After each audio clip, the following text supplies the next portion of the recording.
Hoi maatjies, dis weer tyd vir luisterstories saam met Juffrou Blanche hier op Millie FM, kos vir jou ore. Vanaand se storie gaan oor 'n eentjie wat 'n vreemde veer opgetel het en die storie se naam is Lientjie en die vreemde veer. En dit is deur Angelique Pelletier en Benedict Carbonell. Sjoe, dis 'n paar vreemde name, nee. Vanoggend kom Lientjie die eentjie op 'n vreemde veer af. Van wie af sou dit tog kom? En sy besluit om ondersoek in te stel. Min weet sy wat daar nog alles op haar wag. Lientjie hou daarvan om te stap. En die oggend kom sy op 'n veertjie af. Dis 'n pragtige groen en blou veer. Waar kom dit vandaan, wonder sy. Sy dink en sy dink. Geen dier op die plaas het sulke vere nie. Dit sou sy tog gesien het. Maar as die vere nie aan die plaas eend behoort nie, wie sin kan dit wees? Lientjie sit die veer in haar sakkie en sy stap vinnig na die haan toe. Hy het nog nooit so veer gesien nie. Dis pragtig, maar sy eie vere is baie mooier. Kyk, sê haan en pof sy vere op. Maar dit skeer Lientjie min. Sy is te nuuskierig oor die mooi veer. Haan, dink jy dat een van jou hoenders so 'n mooi veer kan hê, sonder dat jy dit geweet het? Wat? Vra haan kwaad. Ek ken al my hoenders. As een van hulle sulke vere gehad het, sou ek beslis geweet het. Lientjie bedank vir haan en gaan soek so lank verder.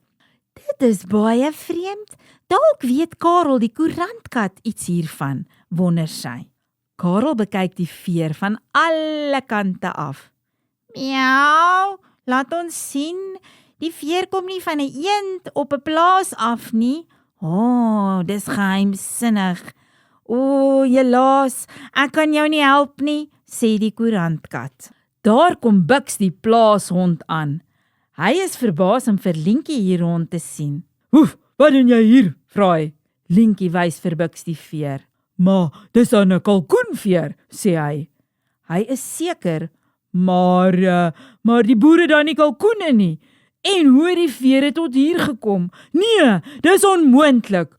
Dalk is dit 'n pikkewynveer, spot Karel. Ja, of dalk 'n volstruisveer, aangesien ons tog nou daaroor stry, sê Lientjie.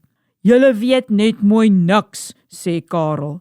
Sy het nou genoeg gehad van al hierdie lawe praatjies. Sy laat vir Buks en vir Karel rustig praat en loop verder. Sy besluit om terug te gaan dam toe. Dit bly darem maar 'n baie mooi veer. En so ver soos wat sy loop, wonder Lientjie. Wat is die veer van 'n mooi eendmannetjie afkom? Die eendmannetjie waarop sy nou al so lank wag. Skielik sien sy nog 'n veer. En nog een. Nee, soveel vere kan nie net toevallig hier lê nie. Hierdie voeltjie moet hier iewers wees. En Lientjie kyk om haar rond. Agter die boom is daar niks. Onder die struike ook nie. Maar dan sien sy 'n eend wat agter 'n hooibaal lê. Dit is Gys, 'n wilde eend. En hy lyk verskriklik sleg. Die arme eend is doodmoeg en sy poot is seer. Lientjie waggel vinnig nader om hom te help. Sy bring vir hom water en bind 'n verband om sy seerpoot. Hy is darem maar 'n baie mooi voël en hy lyk soos 'n eend wat sy ken. Maar sy weet sy ken hom nog nie. Sodra Gys weer beter is, sal hy na sy eie huisie toe wil gaan aan die ander kant van die wêreld. En sy bly hierdie kant van die wêreld. Lientjie sorg baie goed vir Gys en vinnig word hulle sommer baie goeie maatjies. Sy versorg en bederf hom so dat hy later nie meer wil huis toe gaan nie en hy besluit om by haar te bly. Avonture was baie lekker gewees, sê hy, maar dis vir my baie lekkerder om hier by jou te bly.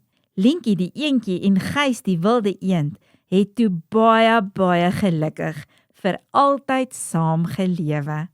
Ag, dis altyd lekker om 'n mooi einde van 'n storie te kry. Was julle ook nuuskierig oor daai veertjie wat sy opgetel het?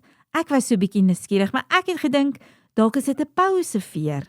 Maar gelukkig het sy toe nou 'n maatjie gekry met haar soektog na die vere. Goed maats, dis nou tyd om in die bed te klim of om oogies toe te maak vir slaapenstyd. En ek sien uit om julle weer volgende week bietjie meer te vertel van my stories wat ek saambring. Ek gaan kyk wat se storie ek volgende week kan bring.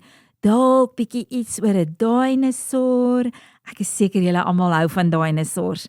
So ek praat weer volgende week met julle. Ek hoop julle het soete drome en laat julle sommer môreoggend met nuwe energie gaan opstaan.